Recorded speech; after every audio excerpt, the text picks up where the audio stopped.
Aujourd'hui sur Media Moula, le podcast qui explore le futur des médias sous l'angle de la monétisation et de la croissance. Nous allons parler des difficultés à venir pour les médias et surtout comment y faire face. J'ai le plaisir de recevoir Cyril Franck de mediaculture.fr. Bonjour Cyril, merci beaucoup de Bonjour Ronan. participer à ce podcast. Merci pour l'invitation, c'est sympa. Comment tu vas? Ça va plutôt pas mal, ma foi. C'est parti sur les chapeaux de roue cette année, mais ouais, ça va bien. Merci. Et Une toi? année Très bien, merci. Merci beaucoup. On discutait juste avant, effectivement, que tu vas avoir une année chargée. Beaucoup de choses qui se passent dans les médias aussi. Donc, je pense que Hmm. 2025 va être une année très, très intéressante. Et c'est un peu ça le but de cet épisode aujourd'hui.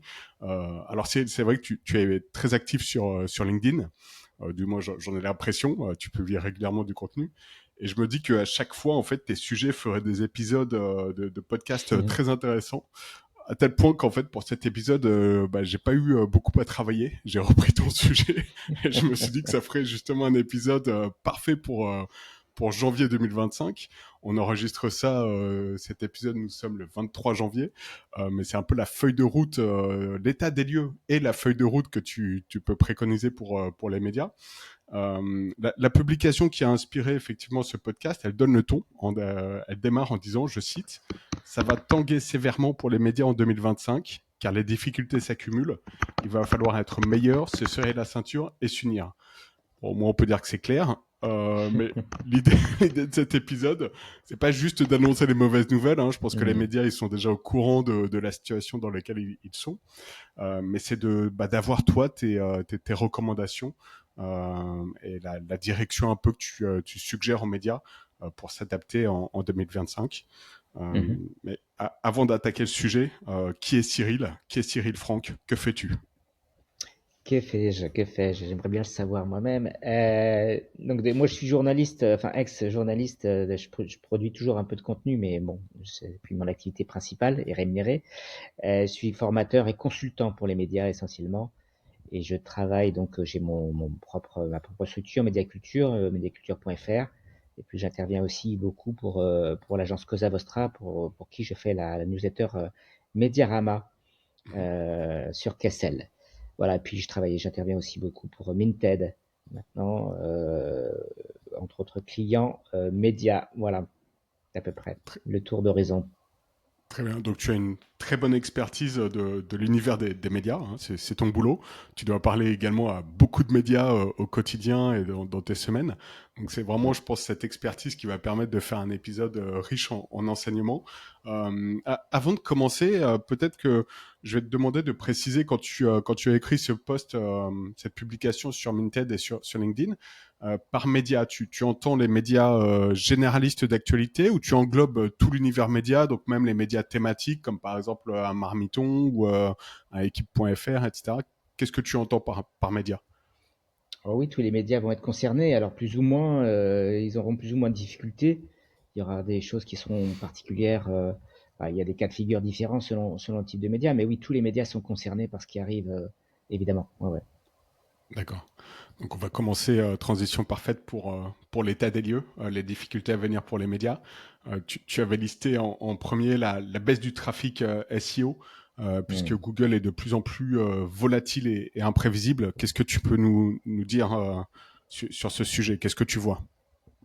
Alors, ce qu'on enregistre déjà depuis quelques mois, même presque un an, c'est la difficulté à générer du trafic par le SEO classique, hein, les mots-clés, le positionnement, parce que Google a commencé à vraiment déplacer le volume de trafic sur Google Discover, qui est beaucoup plus difficile à maîtriser, beaucoup plus incertain, puisque on n'est pas sur une logique de pull, mais de push.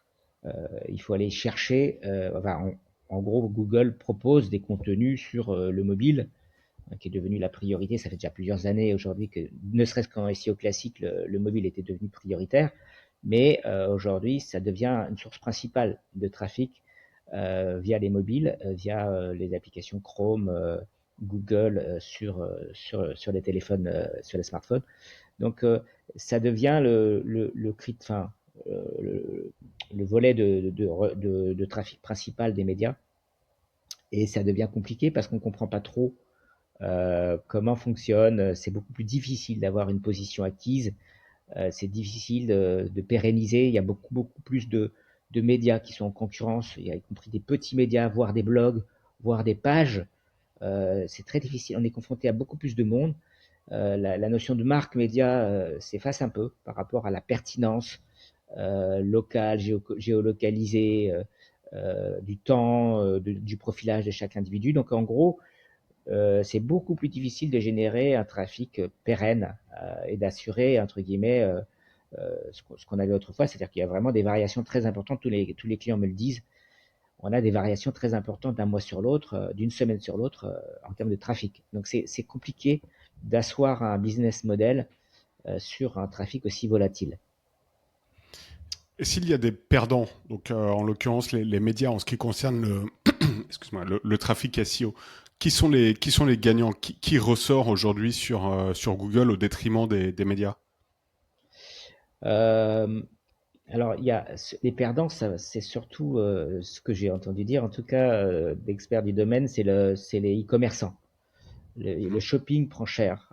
Ceux qui proposent des contenus, pourquoi? Bah, probablement, mais ça c'est difficile de le prouver, mais probablement parce que Google lui-même euh, se positionne sur le shopping de plus en plus et voilà tout ce qui est page de shopping. Après, il y a aussi tous ceux qui ont un peu abusé des techniques de black hat, tout ce qui est pop-up, affichage, tout ce qui est lent, tout ce qui est pas mobile first, tout ce qui est pas optimisé. Enfin, ceux qui ont vraiment fait des arbres de Noël, des sapins de Noël, là, prennent cher sur ça.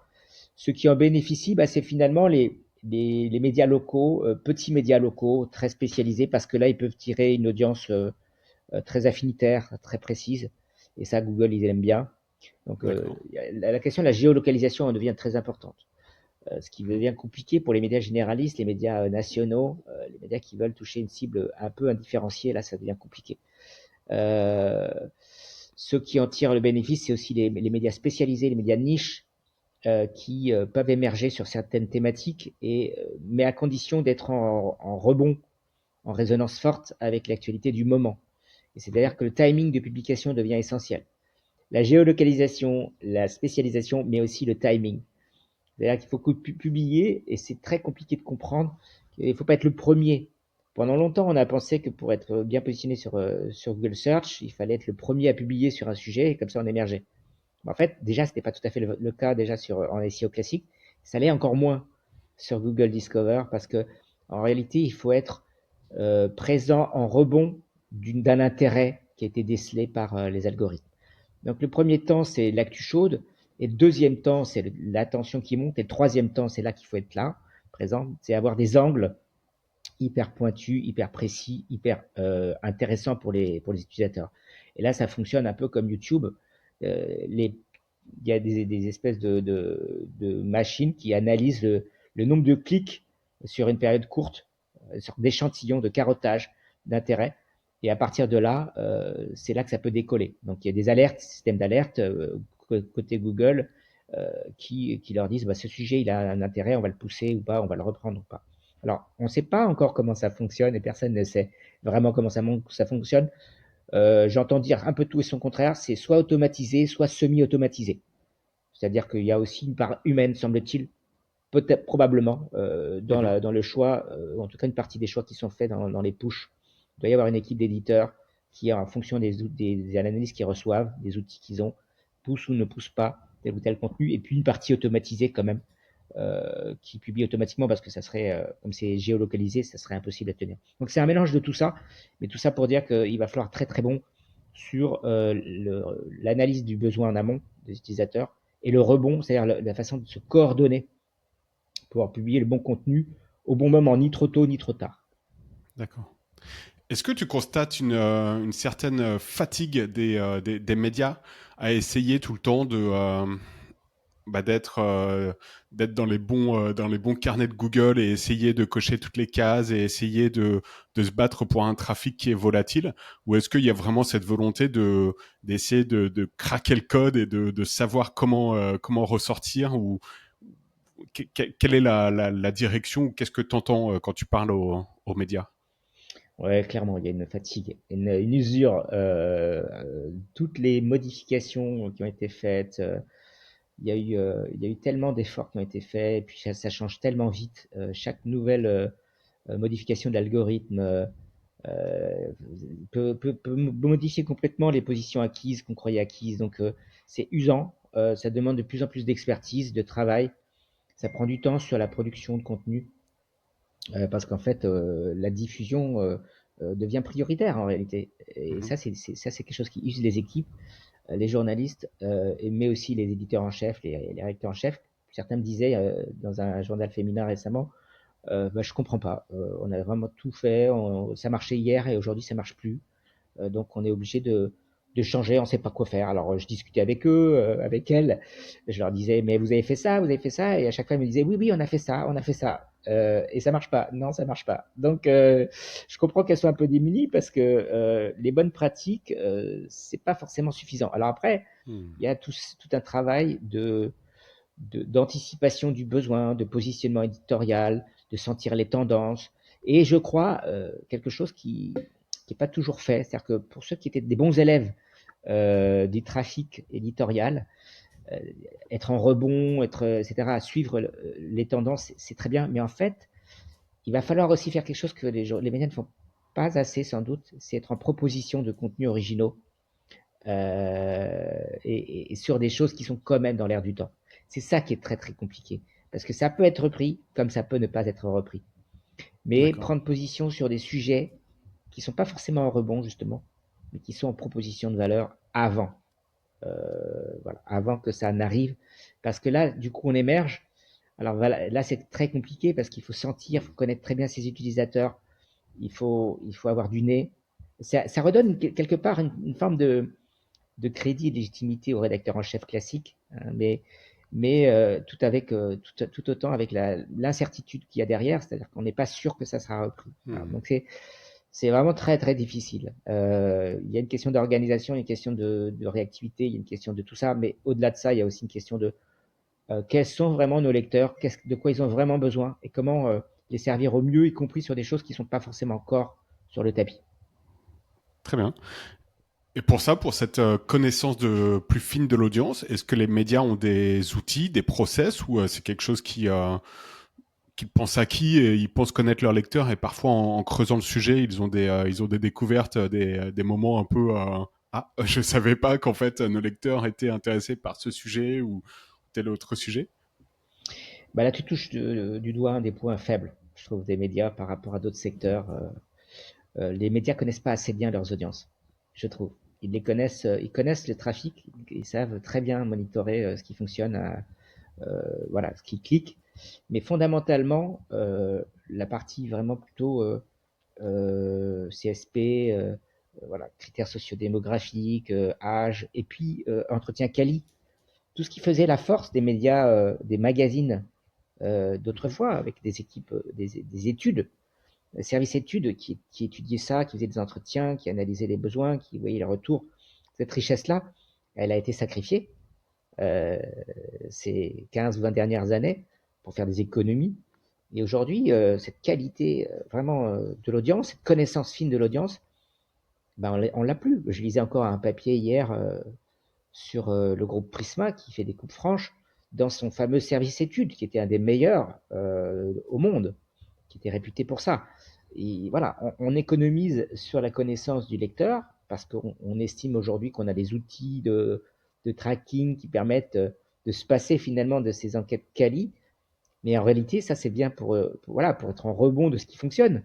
Mais pour analyser, pour être en amont justement du besoin, on a besoin de ces études quali. On a besoin de comprendre qui sont les lecteurs, quels sont leurs modes de vie, quand est-ce qu'ils se lèvent, à quelle heure ils lisent, combien de temps, sur quel support, pour quels besoins. Mais et c'est creuser, creuser. C'est pas juste. Moi, j'ai fait ce genre de travail. Je l'ai fait à une époque où je travaillais en agence de publicité, hein, chez FCB ou Planning Stratégique. Et en fait, le travail, il n'est pas juste de poser la question, c'est de creuser. Parce que les gens ne verbalisent pas. Pourquoi est-ce qu'ils lisent? À quoi ça leur sert? Ils n'expliquent pas pourquoi. De la même façon qu'ils n'expliquent pas pourquoi ils achètent telle ou telle marque. C'est parce qu'on va creuser le besoin qu'on va comprendre en réalité quel service ça rend. Mhm.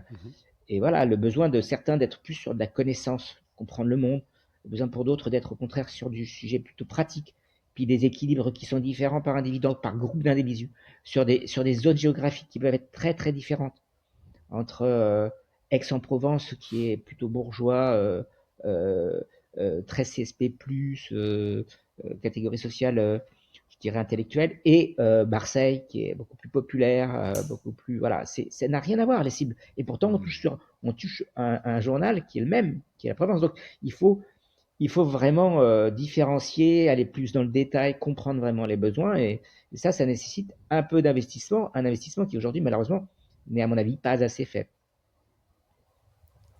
Mais cet investissement, il est technique ou il est vraiment concrètement, comment ça se passe si la Provence justement elle décide de comprendre qui est son audience? Tu mets quoi en place très concrètement? Il faut des entretiens quali. Des entretiens quali. On a des entretiens, on a des informations quanti sur qui a cliqué sur quoi, qui a regardé quoi. On a, mais par exemple, aller voir les commerciaux, discuter avec les commerciaux, eux qui sont en contact avec leurs lecteurs tout le temps, recueillir cette expertise, aller faire des entretiens quali, faire venir des gens ou aller sur place pour interroger la manière dont les gens consultent, consomment, ce qu'ils aiment pas. Euh, voilà, faire des échantillonnages, des cartographies et creuser ce travail-là, faire ce travail-là sur, voilà, au-delà de ce que vous aimez ou vous n'aimez pas dans ce journal, qu'est-ce qui vous intéresse aussi Hmm. dans la vie? Comment vous vous informez? Qu'est-ce que vous lisez? Par quel biais? Pourquoi?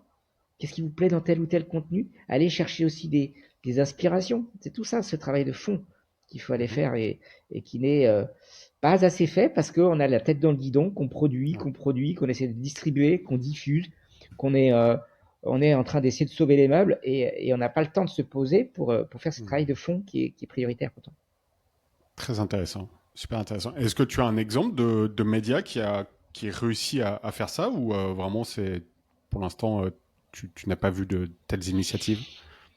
Il y a des médias, alors les grands groupes font un petit peu ça quand même, un petit peu de temps en temps, comme elles peuvent. Les grands groupes, bah, je citais la Provence, ils ont fait un travail remarquable justement de cartographie de leur public et ils essayent d'analyser un petit peu par les statistiques d'usage via d'autres sources, un petit peu qui fait quoi. Mais il n'y a pas ce travail quali vraiment d'entretien Mhm. personnel. La montagne a fait ça il y a quelques années. Je me rappelle avoir participé à des entretiens, un travail voilà, de fond sur analyser qui sont nos publics.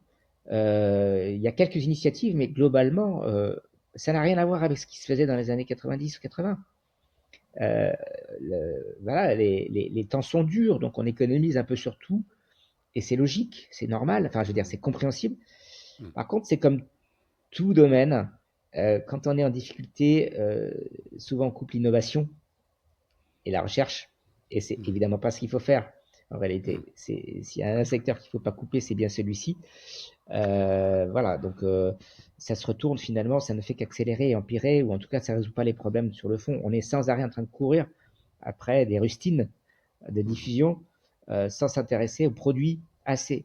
J'exagère parce qu'il y a des tas de choses qui sont faites, évidemment, dans plein de médias sur le produit, sur l'innovation produit, mais peut-être pas encore assez sur la connaissance du lecteur. Voilà. Intéressant. Donc ça, c'était sur la partie baisse du trafic SEO. Donc après, on verra dans un second temps, effectivement, quelles sont tes préconisations. Là, tu nous as déjà donné une belle piste sur l'innovation, sur la connaissance profonde de l'audience. Mm. Autre constat, l'algorithme des plateformes qui dépriorisent les médias. Euh, Est-ce que tu peux nous donner ton point de vue, ce que tu constates? Alors, ce que je constate et ce que constatent pas mal de mes clients, c'est effectivement la chute du trafic social de Facebook essentiellement, parce que bon, Twitter, on en parle beaucoup en ce moment, mais Twitter a toujours Hmm. été microscopique dans le trafic des médias, hein. C'était, allez, mieux, ce que j'ai pu voir, c'était dans les 3 ou 5%. Alors, en réalité, on était plus près de 1%, et depuis le passage euh, au payant, les abonnements payants de Twitter, c'est-à-dire depuis l'arrivée de Musk 2022, je crois, c'est moins de 1%. Donc en fait, c'est surtout Facebook qui a effectivement dépriorisé l'actualité dans son algorithme pour plein de raisons. La première raison, c'est qu'il a été très embêté suite au trucage, aux manipulations autour de l'actualité pour l'élection présidentielle de 2016. Comment dire, il a dû s'expliquer devant le Congrès américain. Il y a eu l'affaire Cambridge Analytica, où il y a eu l'exploitation des données pour faire du ciblage sur des thématiques politiques, etc. Donc, c'était compliqué, ça l'a agacé. Et puis, la deuxième raison, c'est que les médias réclament de plus en plus un droit, des droits voilà, des droits voisins, une rémunération autour des contenus que Facebook promeut. Et Facebook, comme l'ensemble des réseaux sociaux, disent on n'a pas besoin de l'actu en fait. L'actu, c'est les gens font ce qu'ils veulent, mais en fait, les gens viennent surtout se socialiser, ils n'ont pas besoin de l'actu. Donc, non, non, je vois pas pourquoi on paierait pour des contenus qui finalement ne sont pas indispensables à notre survie et à notre modèle et à ce que les gens réclament. Donc, il y a un bras de fer et pour bien entrer dans ce rapport de force, Facebook arrête un petit peu d'apporter du trafic en disant voilà, voilà ce qui se passe quand vous m'embêtez, c'est un rapport de force. C'est clairement problématique pour un certain nombre de médias parce que Facebook apportait jusqu'à waouh, pour certains c'était plus de 50% du trafic. Alors après c'était plutôt autour de 20, 25, 30 parfois plus, mais un tiers de votre trafic qui disparaît d'un coup, en tout cas qui rétrécit très grandement, c'est compliqué à gérer d'un point de vue business, sachant que les médias, en grande partie, continuent d'avoir un modèle qui est mixte, hein, modèle abonnement, pub, abonnement d'un côté et pub de l'autre. Donc la publicité, évidemment, est très liée au trafic que vous générez, et si vous avez 20 ou 30% de trafic qui diminue, waouh, ça veut dire que c'est compliqué pour pas mal de journaux qui publient des contenus et qui monétisent ce trafic. Mais ça, pour autant, Cyril, c'est quand même pas nouveau. Enfin, je veux dire, le fait que Facebook dépriorise les médias et l'actu, c'est quelque chose qu'on constate depuis quand même 3-4 ans, même un peu plus, non? Ou tu constates vraiment que là, ça s'empire? Ah non, c'est sûr, ça diminue progressivement et c'est pas nouveau. Alors 3 4 ans, je dirais pas ça, mais ça fait, oui, je crois que l'article où j'avais vraiment vu une étude de Chartbeat date de 2 ans, 1 an et demi, 2 ans. D'accord. Ça a commencé il y a un petit moment. Et effectivement, les premiers qui ont subi, d'abord, il y a eu en fait, euh, ce qu'il y a quand tu parles de 3 4 ans, je vois à quoi tu fais référence. Tu fais référence en fait à certains sites qui ont vraiment été finalement presque sortis des réseaux. Je pense à BuzzFeed et ce genre de Exactement. sites Mhm. qui ont effectivement pris très cher, mais c'était presque ciblé. C'était presque ciblé. Là, en gros, tous les sites d'actu, on a bien vu depuis 1 an et demi à peu près, ont vraiment vu leur trafic, leur reach chuter. Donc c'est plus global et c'est pas simplement les sites de divertissement, les grandes comme Vice aussi qui a beaucoup pris, voilà, ce genre de sites qui avait une martingale autour du trafic social et du coup qui prenait de la valeur, qui Mhm. prenait, récupérait trop de valeur pour les réseaux. Les réseaux se sont dit attendez, pourquoi est-ce qu'on leur donnerait cet argent en fait? On veut le garder pour nous. Donc à partir de maintenant, on va limiter le reach et seul le trafic restant, donc natif, on le garde. Donc on veut bien vous partager un peu de la valeur sur les opérations internes que vous faites en native parce qu'on est gentil, Mhm. mais dès que ça sort, ça va pas parce que vous prenez trop de valeur. Vous voyez, donc c'est vraiment un rapport de force et progressivement les médias sont mis sur le bord de la route en disant vous récupérez ce qu'on veut bien vous donner. Donc, vous publiez chez nous des contenus, vous faites vos opérations de brand marketing si vous voulez, ou encore mieux, ce que les réseaux sociaux adorent, c'est les opérations simplement où on monétise via l'inventaire publicitaire et avec la régie interne des réseaux. Bon, je sais pas, TikTok par exemple, je Mhm. discutais avec un influenceur, c'est 20 centimes du mille, ça peut monter selon l'audience et l'affinité, et puis la notoriété, ça peut monter à 1 euro, 2, 3 euros maximum. Enfin, c'est rien par rapport à ce que monétisaient les Bien régies sûr. internes des médias, Mhm. quoi. Donc, Mhm. Mhm. évidemment, les réseaux sociaux, ils ont intérêt à récupérer l'audience, à la garder chez eux, et puis à donner des clopinettes aux médias en échange de leur contenu. Donc, c'est un peu ce rapport de force qui ne fait que se durcir parce que les médias sont moins puissants, de moins en moins puissants, et que les réseaux sociaux sont, eux, de plus en De plus plus en plus. omnipotents, quoi. Très bien. Autre constat que tu as mis en avant sur ton article, les nouvelles générations donc n'ont pas les mêmes usages des médias que les générations auparavant, et notamment donc elles ne consultent pas de la même manière les médias. Qu'est-ce que tu vois? Qu'est-ce que tu constates? Bah, il y a tout ça. En fait, les études du Reuters Institute montrent à quel point les nouvelles générations consultent essentiellement sur les réseaux, donc en natif. Euh, on va regarder de plus en plus d'ailleurs en butinage. C'est-à-dire qu'on ne clique plus Mm, sur le clic est en train de mourir. mm, Donc c'est ce que c'est enfin c'est la raison qui est explicative de ce que j'expliquais précédemment. mhm, On a des usages qui évoluent vers du natif parce que c'est plus rapide, parce qu'on butine, parce qu'on est sollicité beaucoup plus vite, parce que les formats s'accélèrent et on clique de moins en moins. Cliquer aujourd'hui, c'est prendre du temps sur l'individu. Comme il est sollicité par plein de choses, bah, il le fait de moins en moins. Et puis on est dans un flux où voilà, c'est un programme continu. On est en divertissement continu, notamment sur TikTok, mais aussi sur Instagram, où on enchaîne les vidéos les unes après les autres. Il n'y a plus de moment où on se pose, on fait autre chose, ou alors c'est des périodes très longues.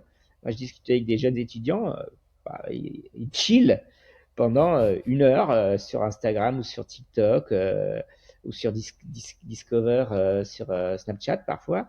mhm. Encore, j'ai constaté que c'était encore le cas en France. Et voilà, pendant 1 heure, ils vont passer d'une vidéo à l'autre, mais ils cliquent plus. Donc les Mhm. médias qui ont un espace à eux, qui monétisent via la publicité, ou par les abonnements, c'est compliqué pour eux Mhm. d'aller monétiser ça, sauf par des opérations de brand content, effectivement, sur Ouais. les réseaux, où ils gagnent un peu de sous là-dessus, quoi. Mhm. Donc transition parfaite sur effectivement l'aspect revenu. Tu constates également une chute des revenus sur toutes les sources de monétisation.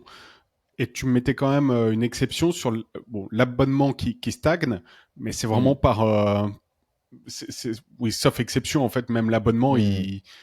c'est pas ça encore quoi. Les médias ne s'en sortent pas tous avec l'abonnement. Qu'est-ce que tu Non. peux nous dire sur les différentes sources de monétisation, celles qui perdent beaucoup de valeur et celles au contraire peut-être qui gagnent un peu plus en valeur là sur 2025. Ouais, bah, c'est en gros, ce qu'on voit, c'est que sur la publicité, le display, baisse globalement. Mhm, Il est encore soutenu par la vidéo, mais qui progresse en volume et qui progresse en valeur aussi, puisqu'ils prennent de mhm, plus en plus d'importance. Mais globalement, c'est quand même le display est quand même en train de céder du terrain par rapport au search, par rapport euh, aux opérations spéciales, par rapport au retail, évidemment, le retail qui prend de plus en plus d'importance, hein, c'est mhm. les opérations médias sur les sites de shopping, hein, Ouais. clairement avec Amazon qui prend 70% de part de marché là-dessus direct, Banco. Donc toutes les tout ce qui est bannière, display non affinitaire, enfin non ciblé, pardon, compliqué. Et puis j'ai oublié bien sûr la programmatique qui a Mhm. pris beaucoup d'importance ces dernières années, qui reste à un niveau très élevé. Je sais plus les chiffres, je crois qu'ils sont presque entre 25 et 30% de part de marché sur l'ensemble des. Enfin, ça devient, enfin, c'est considérable. Et Mhm. quand on parle de programmatique, donc là on est sur du ciblage, du retargeting publicitaire. C'est beaucoup d'intermédiaires. Donc forcément, la valeur qui arrive aux médias, elle diminue. Donc c'est beaucoup moins rentable que bien sûr que de la monétisation directe via sa propre régie. Donc voilà, c'est des perditions de valeur. Donc la publicité globalement, eh ben, les éditeurs en bénéficient de moins en moins. On voit que leur part diminue par rapport. Alors là-dessus, il faut distinguer la presse qui Mhm. est très très mal lotie, là, qui a fait moins 6% l'année dernière, je crois, et d'autres médias qui s'en sortent mieux, notamment la télévision. La télévision qui s'en sort plutôt pas mal là-dessus, grâce notamment la télé segmentée Ouais. qui apporte un volume de revenus supplémentaires. Donc on revient sur la notion de ciblage. Donc les technos de ciblage aident énormément, favorisent énormément les plateformes au détriment de la presse traditionnelle. Les plateformes et les intermédiaires, hein, via la programmatique. Et puis, donc ça, c'est sur le volet publicitaire, donc compliqué, puisqu'on perd des parts de marché et aussi en valeur. Et ensuite, il y a, parce que la publicité progresse, hein, le volume ne cesse d'augmenter. On arrive à 10 milliards d'investissements l'année dernière, je crois, sur l'ensemble du monde. Et je crois qu'aujourd'hui, je sais que la publicité numérique a pris le pas sur tous les autres secteurs. Mhm. On est à plus de 53%, je crois, de part, de volume, de répartition globale par rapport aux autres de catégories de support et de médias. Donc ça marche bien, la publicité va bien. Simplement, les médias en tirent de moins en moins de bénéfices parce qu'elles sont concurrencées par des plateformes et de plus en plus aussi par des commerçants. Mhm. Euh, Ça, sur la partie vraiment publicitaire, donc c'est pas terrible. Il reste quoi pour les gens sur la publicité? Bah, des opérations spéciales où on arrive à avoir des gros CPM, des grosses rentabilités, mais c'est des volumes faibles. Mhm. Forcément, c'est plus rare. Donc ça compense pas, enfin ça fait pas vivre une rédaction de 300 personnes, quoi. Les OPSP, Mhm. soyons clairs, même si ça rapporte de l'argent. Euh, et puis, euh, et puis l'événementiel, les diversifications, tout ça, bien sûr, devient prioritaire, y compris le e-commerce. D'ailleurs, certains Mhm. éditeurs s'y mettent pour aller chercher de la valeur, rechercher du business, du modèle d'affaires, puisque la publicité, elle, est décroissante. Sur la partie abonnement, compliqué parce que beaucoup d'appelés, peu d'élus. Les grosses marques capitalisent l'essentiel des abonnements. Donc, en presse quotidienne, on en a deux qui émergent en PQN, qui sont Le Monde et Le Figaro. Mhm. Le Monde très largement devant, qui absorbe tout, qui fait vraiment un aimant, parce que c'est, on va dire, pour plusieurs raisons. D'abord, c'est une rédaction nombreuse, ils sont très très bons, ils sont assez neutres, je dis assez, parce qu'aucune n'est complètement neutre, mais en tout cas, ils sont positionnés comme étant assez neutres, assez équilibrés, on va dire plutôt. Euh, et ils sont très forts sur le numérique. Et puis, il y a toutes les archives depuis Mhm. l'origine. Donc, c'est extrêmement, depuis 44, je crois. Donc, c'est extrêmement intéressant. Il reste en presse quotidienne régionale, il y a Ouest France qui se distingue. Et loin derrière, il y a tous les autres. Mhm. Donc, et encore, quand on parle des autres, bon, je distingue aussi la presse spécialisée, puisqu'on a aussi l'excellent Que Choisir, qui fait Mhm. jeu égal avec Mediapart. J'ai oublié Mediapart, évidemment, en pure player. Donc, aux alentours de 230 000 abonnés, Que Choisir doit être à 250. Euh, on est pas mal. Mhm. Le Monde est à 450 000 abonnés numériques. Donc voilà, on est très très loin. Mais à part ces quelques marques, l'essentiel des autres journaux tire la langue. C'est extrêmement difficile parce que il y a des arbitrages budgétaires qui sont faits par les citoyens en ce moment, les lecteurs, Mhm. particulièrement dans une période de crise actuelle. Mais globalement, on ne peut pas avoir la fatigue de l'abonnement. Reuters Institute en parle depuis plusieurs années. On ne peut pas avoir 15 abonnements à des journaux. Donc on en a en moyenne en France, on en a deux. Un abonnement, ce qui est plutôt plus élevé que la moyenne européenne d'ailleurs. Un abonnement de la presse et un abonnement de passion, on va dire, globalement. Donc, ou parfois un abonnement régional, un ancrage régional, et parfois un abonnement d'actu, d'information nationale. Mais souvent, c'est plutôt le contraire, c'est plutôt passion et presse quotidienne d'actu. Donc voilà, c'est compliqué sur les abonnements. Donc tous les médias sont en train d'essayer d'avancer sur tous ces territoires à la fois, sur la publicité, de sauver les meubles, quand même aller faire de la conquête d'abonnements, Mhm. de fidélisation, garder le plus possible les abonnés papier pour ce qui est de la presse papier, et puis aller essayer de recruter quand même du numérique. C'est compliqué, c'est long, c'est lent. Et puis en même temps, les diversifications pour essayer de combler les trous, faire des événementiels, faire très compliqué parce que tout ça demande, enfin, ça demande des moyens humains euh, Mhm. qui sont pas là parce qu'on est en période de restriction budgétaire, donc on économise, donc on baisse les charges. Alors qu'il faudrait au contraire beaucoup de moyens. Il y a une disproportion claire entre les modèles de rentabilité des plateformes qui sont technologiques, peu de gens pour voilà, une diffusion maximale, et puis le modèle d'affaires des journaux où on ne peut pas Mhm. industrialiser la production de contenu. Ouais. Et on le voit avec l'IA, c'est l'IA qui essaye de compenser ça, mais c'est pas possible. Ça Mhm. ne produit pas des choses de qualité. Donc, je dirais que intrinsèquement, le modèle d'affaires, quoi qu'on en dise, est compliqué parce que production, c'est du sur-mesure.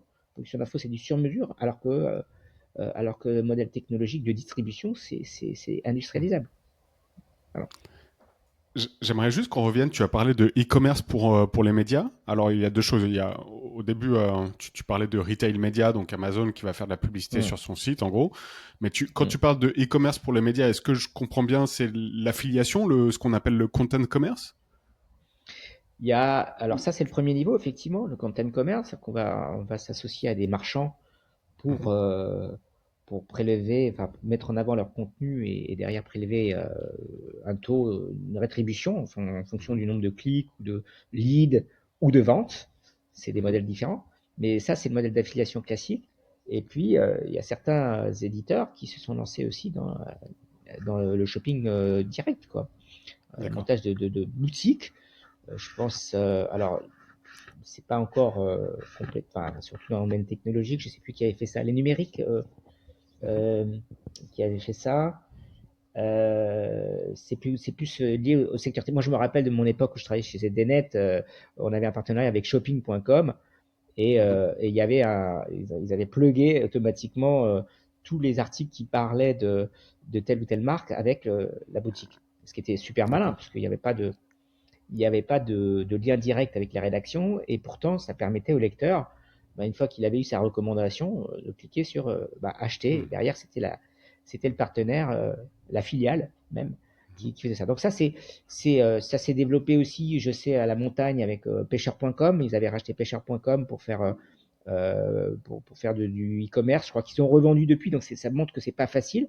Ouais. Je sais aussi que Marca avait fait ça avec des marques de sport, du shopping aussi, de la vente de produits. Très compliqué parce que c'est pas notre métier, Mhm. mais en tout cas, il y a des modèles différents. Soit on vend via un partenaire, ce qui est plus simple à mettre en place, soit, mais on a moins de rétribution, soit on crée soi-même du shopping. On voit aussi se développer ce genre de choses avec du merchandising chez les influenceurs. Mhm. Hein, ça se développe aussi beaucoup. Ils vendent leurs produits, leurs trucs, leurs t-shirts, leurs mugs. C'est pas les mêmes volumes évidemment, et c'est pas le même Mhm. métier, mais on voit bien que le e-commerce, ça devient intéressant. Par contre, il faut bien s'associer. C'est très compliqué.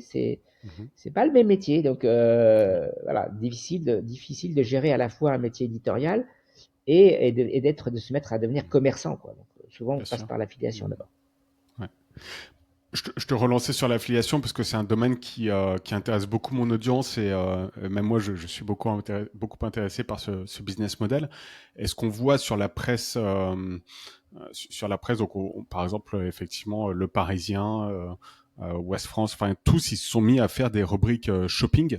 Mm, Ce contenu est souvent, dans 90% des cas, je dirais, il est délégué à des entreprises externes qui vont mm, produire le contenu pensé pour l'affiliation. Et ça, franchement, le modèle a rapporté quand même beaucoup d'argent pour les médias. C'était un peu bon bah on délègue tout. Je mm, schématise, hein, je vais me faire taper mm, dessus certainement, mais j'ai pas envie d'en entendre parler. Produisez-moi du contenu en volume, je le plug sur mon site et magie de l'affiliation, les gens ils achètent et mm. j'ai ma commission.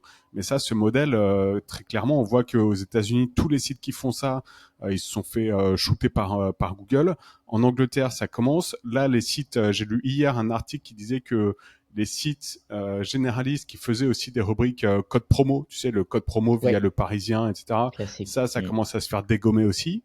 ouais. Et je pense que prochain sur la liste, c'est clairement les rubriques shopping des médias généralistes. En fait, euh, personnellement, quand j'ai envie d'acheter un matelas, je vais pas faire confiance aux Parisiens pour me dire quel est le meilleur matelas à acheter, même si le contenu est excellent. Mais enfin, entre guillemets, je vais plus faire confiance à Que Choisir ou Ouais. par exemple, une personne qui va faire un vrai site de comparaison de matelas, Mm, qui prend des vraies photos, qui fait des vrais tests. Je prends le matelas parce que c'est un business très rentable, mais ça c'est voilà le Parisien, on peut choisir sa prochaine trottinette, comme on peut choisir son matelas, comme on peut choisir son bureau. Enfin ça devient un peu n'importe quoi. Donc je pense que mm. là-dessus il va certainement y avoir il va y avoir un peu de choses qui vont changer. Est-ce que toi tu t'intéresses à cet univers également et qu'est-ce que tu vois? Ouais, ouais, c'est clairement, c'est un modèle, enfin, le shopping en soi, quand on regarde le temps passé sur les applications, c'est énorme. Sur les applications mobiles, j'avais regardé. En fait, c'est presque pareil. C'est un tiers du temps. Les gens passent un tiers de leur temps sur du shopping. Et moi qui ai travaillé en presse informatique, les rédacteurs en chef me disaient, c'est les pages shopping, c'est quasiment les plus regardées. Hmm. Donc ça mettait un petit peu d'humilité dans notre travail de journaliste, c'est que ça ne veut pas dire que tu n'es pas regardé, mais globalement, les gens venaient aussi pour acheter du matériel et bon, s'informer un peu, prendre des conseils, mais surtout acheter. Donc évidemment que à partir du moment donné, il y a un besoin, c'est intéressant pour les médias de s'y intéresser. La question, c'est comment on fait, effectivement. Et la première chose, comment on fait, comment on intègre bien la recommandation avec l'achat. C'est ce que j'expliquais avec ce partenariat Mhm. qu'on avait entre ZDNet et Shopping, au niveau US d'ailleurs, et qui était vachement bien fait. Euh, mais effectivement, si c'est mal fait, si c'est ce que tu racontes, juste un prétexte, voilà, on est sur une logique de tête de gondole. On va faire un C'est ça. promo, Mhm. voilà, on est un achat d'impulsion, pas vraiment réfléchi, pourquoi pas, allez, on va gratter un peu de clics et d'achats. Mais pour quelqu'un qui vient avec, surtout sur des achats importants, qui sont plus importants en termes de montant, là, effectivement, on a besoin d'une recommandation et les Que Choisir, c'est pas pour rien que ça fonctionne, hein. Mhm. Des vrais tests indépendants. C'est une association de défense des consommateurs dont il y a une confiance qui génère. C'est pas pour rien qu'ils sont à 250 000 abonnés euh, papier, enfin au numérique, oui, pardon. C'est parce qu'ils rendent un vrai service et qu'ils sont bons. Donc oui, à terme, il va falloir être meilleur. Et il ne faut pas perdre de vue non plus que comme Google et même bientôt les réseaux se positionnent sur le shopping, même la qualité des contenus ne sera sans doute pas Mhm. suffisante.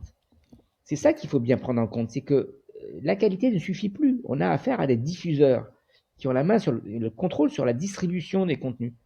Et quand ils ont déréférencé tel et tel acteur du shopping, c'est pas parce qu'ils étaient pas bons, c'est parce qu'ils étaient trop bons. C'est Hmm. ça aussi. Tr- Donc, Enfin, trop bon en SEO. Et parfois, c'est pas la corrélation entre le SEO et la qualité du contenu pour l'utilisateur. Enfin, il y a un gouffre, hein. oui, mais parfois certains étaient, rendaient des vrais services. C'est-à-dire que C'est trop vrai. bon, Hmm. j'entends côté code promo et compagnie, c'est moche, c'est pas joli, ça peut dégrader l'image d'un média, mais en réalité, bah, les codes promo, ça garantissait pas la qualité des produits derrière. Mais en tout cas, c'est quelque chose qui est attendu et qui rendait un vrai service. Euh, Ils les ont dégagés parce que trop efficaces. C'est donc derrière l'argument du service au lecteur, les plateformes servent surtout leur business. Oui. Faut pas perdre ça de vue. Moi, je me rappelle d'une époque où chez AOL, parce que j'ai aussi travaillé sur des vieilles plateformes comme ça, euh, on avait un produit vidéo, je crois que ça s'appelait Trouvéo, Mhm. qui était super bon. Et on a été déréférencé du jour au lendemain par Google, et donc habit de position dominante, parce qu'on était trop bon.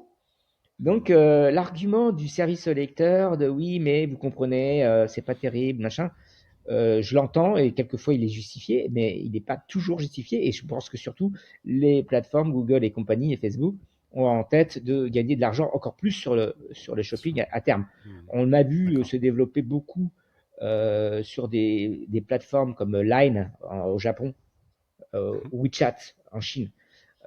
L'intégration totale du shopping, des services dans les applications, c'est Mhm. ça qui arrive, hein.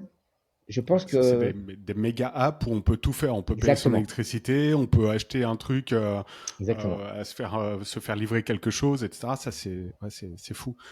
On l'a pas encore en France, effectivement, Non, en Europe, mais tu penses que ça arrive, donc des méga apps où on fera tout. je vois pas pourquoi ça arriverait pas. D'ailleurs, je suis assez étonné que ça ne soit pas déjà arrivé. Mais c'est vrai. Je, Parce que ça je me fait pose la déjà question. beaucoup de temps que c'est Ouais, en Asie, ça fait déjà beaucoup de temps que ça existe. ouais, tout à fait, Et quelles tout sont à les fait. raisons selon toi? Je m'interroge, je me demande si c'est pas des questions de réglementation, d'abus de position dominante, des choses qui seraient un peu plus compliquées à gérer en Europe, qui doivent être quand même des freins majeurs. Parce que sur le papier, je vois pas pourquoi ils le font pas déjà. Alors, Facebook a déjà essayé de le faire. Facebook, si on Mhm. regarde bien, sur la partie, on a déjà du shopping, on a vu le changement de l'interface avec des parties quand même qui cherchent à aller vers ça. Sur le mobile, pour l'instant, ça n'y est pas encore. Et on est loin de l'intégration de ce qu'on peut voir sur Line ou WeChat.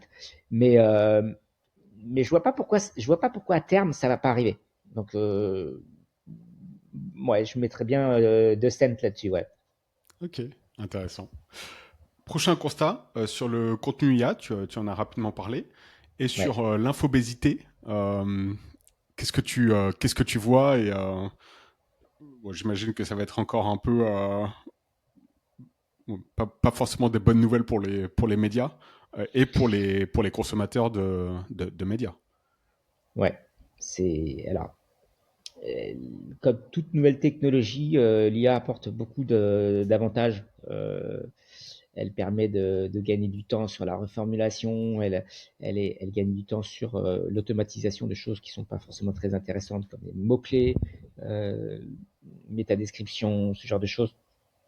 C'est intéressant pour le traitement de données aussi, pour faire de l'enquête, etc. Mais aujourd'hui, les journaux, les magazines, les sites exploitent surtout l'IA pour produire plus vite, plus de contenu. Donc on arrive sur une inflation, une surinflation même de contenu, alors même qu'on est déjà dans une inflation de contenu. Il y a Mhm. déjà trop de contenu produit par rapport à ce qui est consulté.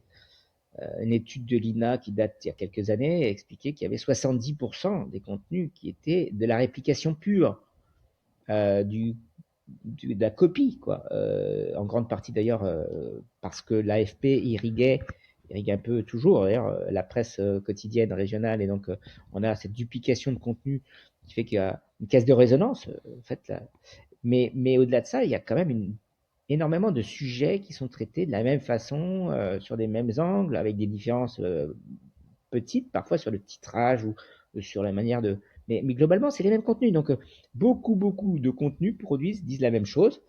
Euh, et cette inflation, elle va être accélérée, accentuée par l'IA. On demande déjà aux rédactions de produire plus vite, plus rapidement. Et dans un premier temps, ça crée un gain. Il y a un avantage concurrentiel dans un premier temps parce que, bah oui, on va gratter de l'audience sur les contenus qu'on va générer. C'est plus vous mettez de charbon dans la machine, plus au départ la machine elle avance vite. Et puis il y a un effet d'accoutumance où la machine, vous avez besoin de mettre de plus en plus de charbon pour avoir la même vitesse. Et puis à un moment donné, ça sert plus à rien. Voilà, c'est le phénomène d'accoutumance. Hein.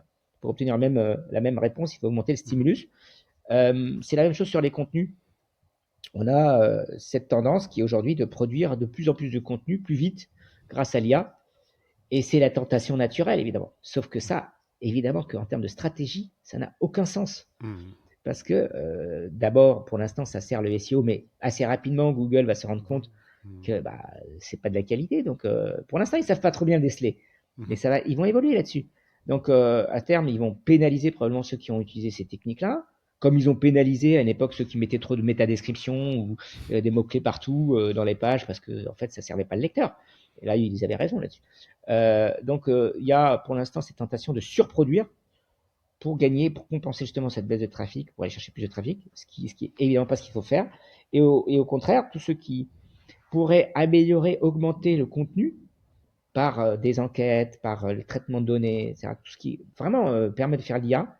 Il y a des exemples assez fréquents, hein, enfin, de plus en plus fréquents de médias qui font ça bien, qui se servent pour analyser. Je me rappelle par exemple d'une enquête sur belge, d'un site belge, sur la shrinkflation, donc la Mhm. réduction des emballages pour augmenter le rendement avec un prix qui reste constant. Donc on réduit le volume des emballages. Donc ils ont analysé des catalogues par dizaines depuis plusieurs années sur plein de produits grâce à l'IA, en photographiant, en analysant, en scannant des pages entières et ensuite en analysant le contenu de l'image pour dire voilà, c'est passé de 250 millilitres à 200 millilitres pour le même prix.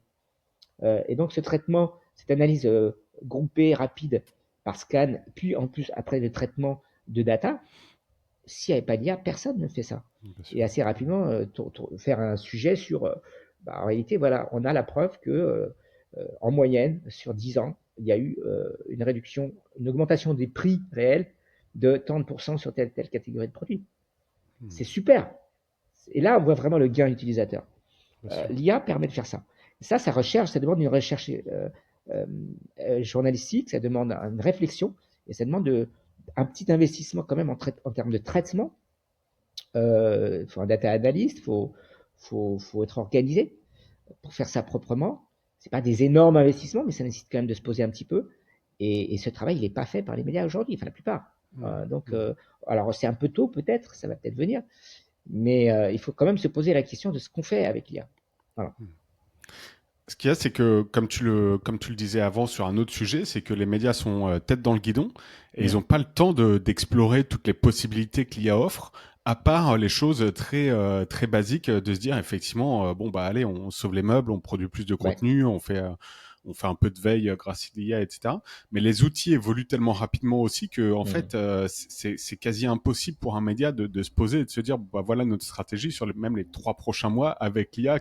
Alors tu as des exemples comme ça, mais c'est vrai que je me mets à leur place, ça doit être très compliqué quand même Ouais. de... Parce que on peut avoir une stratégie et le lendemain on voit un autre truc, syndrome de l'objet brillant, on se dit ah bah non on va faire ça, il y a un autre Mm. outil ou ouais, c'est très compliqué, très très compliqué. Mais en tout cas c'est intéressant ce genre d'initiative. J'essaierai d'en trouver d'autres pour les mettre en description du podcast ou même si tu as des éléments, ça sera avec plaisir pour les ajouter. Mm. Avec Dernier plaisir. point sur merci. Dernier point sur l'état des lieux, des difficultés à venir pour les médias, c'est que la frontière entre influence et médias est en train de s'effacer. On voit notamment beaucoup de journalistes, alors aux États-Unis, mais peut-être en France, tu as des exemples, de journalistes stars, entre guillemets, qui disent ciao aux médias, qui rendent leur démission et qui vont sur Substack et avec des succès parfois assez... des gros succès. J'en avais mis un en avant dans ma newsletter, un journaliste Newcomer, Eric Newcomer, qui a lancé sa Mhm. publication Substack et qui a atteint, je crois, sur la première année, sans dire, j'espère que je dis pas de bêtises, mais je crois $1 million de chiffre d'affaires en abonnement. Enfin, c'était absolument gigantesque. Alors, c'est une exception, bien entendu, mais on voit quand Mm. même que ça prend un peu cette direction. Euh, qu'est-ce que tu constates, toi, de ton côté sur ce phénomène? Ah, ça fait plusieurs années que je regarde ça. Effectivement, la désintermédiation, enfin l'autonomisation des marques personnelles des médias qui les ont hébergés ou pour qui ils ont travaillé pendant des années, ça reste l'exception. Hein. Le problème, c'est ça. C'est que il y a quelques success stories qui alimentent l'Eldorado, quoi, la ruée Mhm. vers l'or de tous les autres qui essayent de. Hein, c'est Mbappé, il y en a pas 500. Hein. C'est pareil. Il n'y a pas 500 journalistes comme ça qui, même aux États-Unis, arrivent à gagner beaucoup, beaucoup d'argent. Alors, il y en a plus aux États-Unis qui arrivent à s'en tirer que chez nous parce que il n'y a pas non plus le même volume d'audience, il n'y a pas le même volume publicitaire et donc de revenus potentiels. Le gâteau est plus gros, mais il n'empêche que ça reste quand même des exceptions. Donc, le pays où tout est possible, on connaît bien le topo, ça reste quand même celui des quelques rares qui réussissent. Voilà. 100% Mhm. des gens qui ont gagné ont réussi, quoi, c'est sûr. C'est beaucoup plus compliqué en réalité quand on regarde les chiffres. Il y en a beaucoup moins, beaucoup d'appelés, peu d'élus. Chez nous, c'est pareil. On a quelques marques fortes, souvent d'ailleurs liées à une notoriété préalable en médias Mhm. audiovisuels. Mhm. Euh, c'est pareil sur les podcasts. Regardez ceux Mhm. qui fonctionnent bien, c'est des gens qui sont déjà connus, qui ont déjà des Ouais. marques. Alors, il y a des contre-exemples, évidemment, les influenceurs qui ont créé une marque à eux sur les réseaux, sur YouTube, etc. C'est vrai. Et ça, c'est intéressant à regarder. Parce que là, c'est la contre-culture des médias Ouais. traditionnels. Ça, Mhm. c'est vrai, qui se développe fortement. Et pour le coup, on a des marques de gens qui viennent entre guillemets, que de là, qui se sont développés, évidemment. Mais ça a pris du temps. Hein. Quand on regarde le temps que ça a pris, souvent, c'est 5-10 ans. J'ai discuté il n'y a pas très longtemps avec un influenceur musique qui avait son site. Il avait une petite communauté sympa quand même. Alors, je ne sais plus combien il était. Je crois qu'il n'avait pas plus de 30 000, mais c'est quand même pas mal. Sur une cible affinitaire, il faisait de la musique rock. Voilà, il donnait des cours aussi. Bref, un influenceur, lui, il gagne bien sa vie. Ça va. Mhm. Ça va. Donc, il a trouvé, mais ça fait 3 ans qu'il s'y est lancé. Et j'ai dit, c'est rapide. Mhm. C'est rapide pour arriver à vivre de son média au C'est bout de vrai. 3 ans par rapport à ceux avec qui j'avais pu échanger, qui met entre 5 ans et voire 10 ans. Enfin, quand on voit le temps, depuis combien de temps les grands, là, comment il s'appelle, là, le premier influenceur vidéo en France, c'est Snozy, comment il s'appelle déjà? Squeezie? Squeezie, voilà, Squeezie. Ouais, Ouais, ça fait 10 ans qu'il est quasiment ouais, sur ouais, le bien truc, sûr. sur le pape. Donc, on parle de ses succès et on oublie que oui, ils ont créé une marque. Ça a pris du temps, comme toute marque, ça prend du temps à construire. Et cela fonctionne. Effectivement, il y a peut-être plus d'exemples de ce côté-là. Il y a des petites marques comme ça qui arrivent à peu près à s'en sortir, y compris des podcasteurs. Mhm. Il y en a un peu plus, je dirais que c'est un peu plus diversifié. Ça reste quand même l'exception, malgré tout, par rapport au nombre. Il y en a un peu plus. Quant à des médias traditionnels qui se mettent sur les réseaux, oui, j'ai vu Samuel Etienne qui a tenté de se lancer sur Twitch, qui a bien fonctionné parce que grosse notoriété, gros appel d'air, puis il a joué le jeu, il a bien fait le truc. Il n'y a rien à dire. Il était accompagné d'ailleurs par un influenceur qui l'a bien aidé, mais il a fait le truc comme il fallait. Claire Chazal qui s'y met aussi, je Mhm. crois, elle s'est lancée sur YouTube pour essayer d'investir ce nouveau canal. Il y a quelques marques comme ça qui peuvent s'en sortir parce qu'elles sont déjà connues, qui viennent des Mhm. transfuges. Mais je pense pas qu'il y en aura beaucoup. Ouais. Par contre, ce qui, moi, me semble intéressant, c'est d'imaginer des complémentarités. Comment plutôt c'est les influenceurs qui peuvent aller irriguer Les médias. la télé traditionnelle, la télé de papa. Ça, on le voit aussi avec Gaspard Ouais. G qui a Mhm. animé une matinale sur Radio France.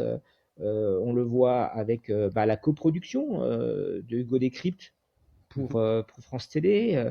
Donc oui, il y a des choses qui sont en fait des transfuges plutôt dans l'autre sens, ouais, de la nouvelle réalité qui vient finalement coloniser les anciens médias pour aller chercher des nouveaux utilisateurs, tout simplement, leur dire, voilà, il y a aussi des choses qui se passent sur nos plateformes, et puis une hybridation numérique de toute façon.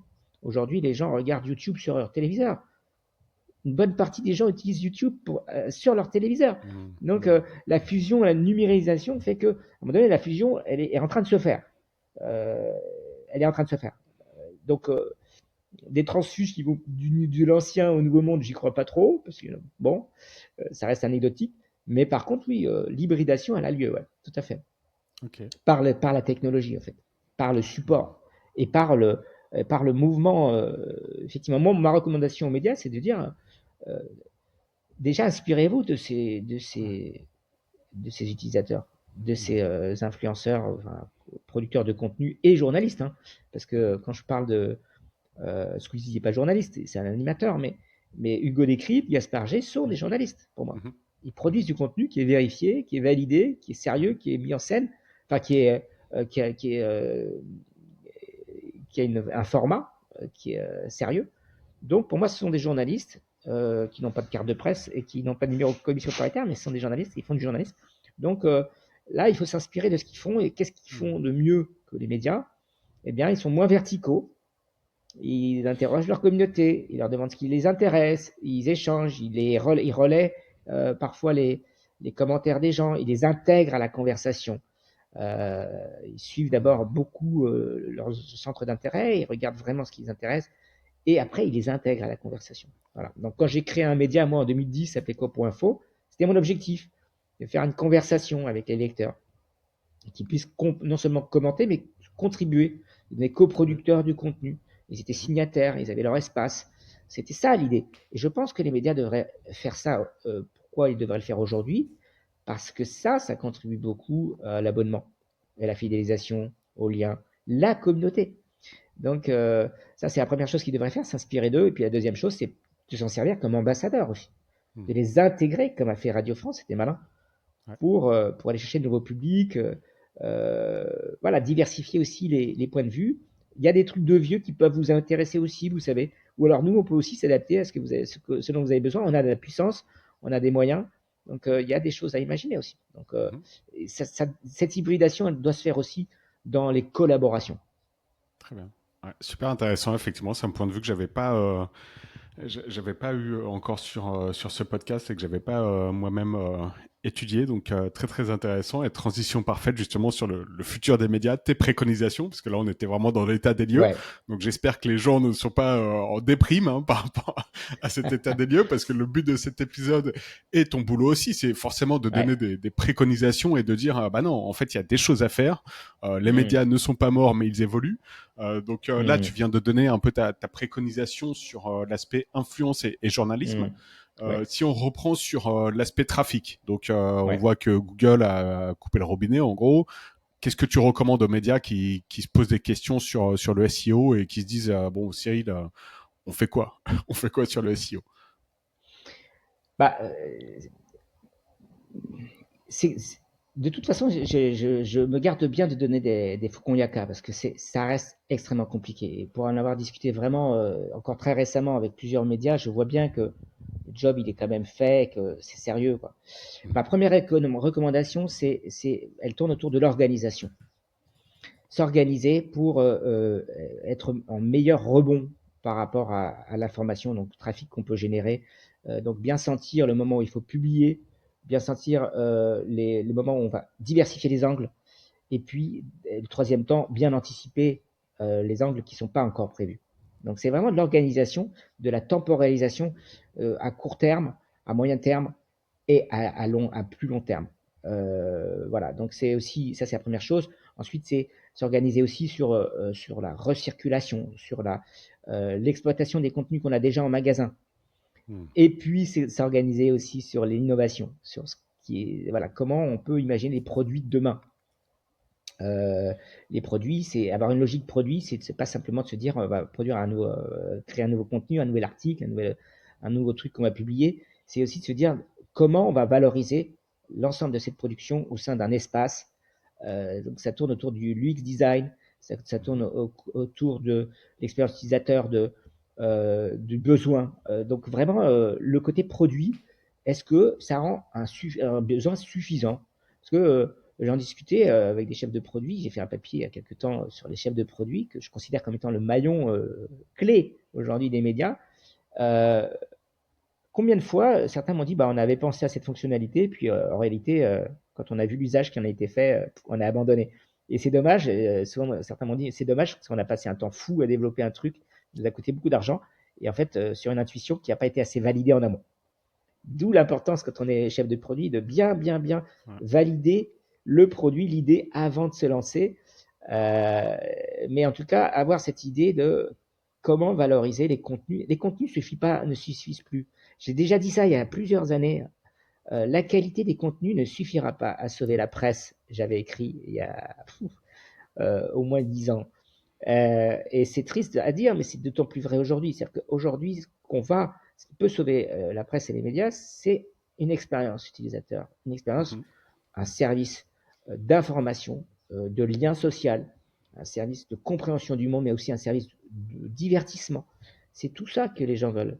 C'est pas uniquement des contenus. Les contenus, ça suffit pas. Donc c'est pour ça il faut des produits, des interfaces. Il faut s'organiser pour les faire et dégager un peu de temps et de moyens pour ça. C'est compliqué à dire sur les petits médias parce que waouh. Mais il faut se fédérer, mutualiser les coûts quand on est une fédération. C'est le rôle de la fédération d'assurer le développement. Ils le font déjà hein, en SPQR. Ils ont une boîte qui fait de la production de contenu Mhm. à moindre coût pour tout le monde.